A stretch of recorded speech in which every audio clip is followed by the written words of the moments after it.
Hey guys, welcome back to the channel. In today's video, I'll explain whether you can remove PayJoy from an Android phone and how it actually works, so you know exactly what's possible and what isn't.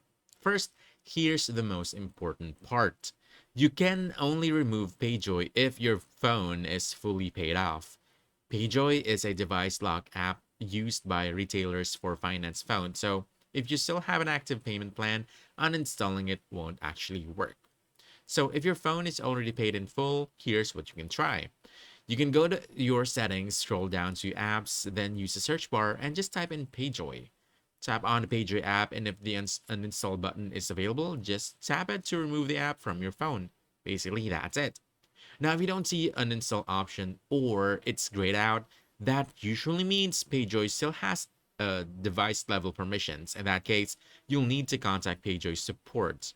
Open your browser, go to the PayJoy website, tap the menu icon, and head to About Us section. This is where you'll find contact details for different countries. So let's go ahead and click this.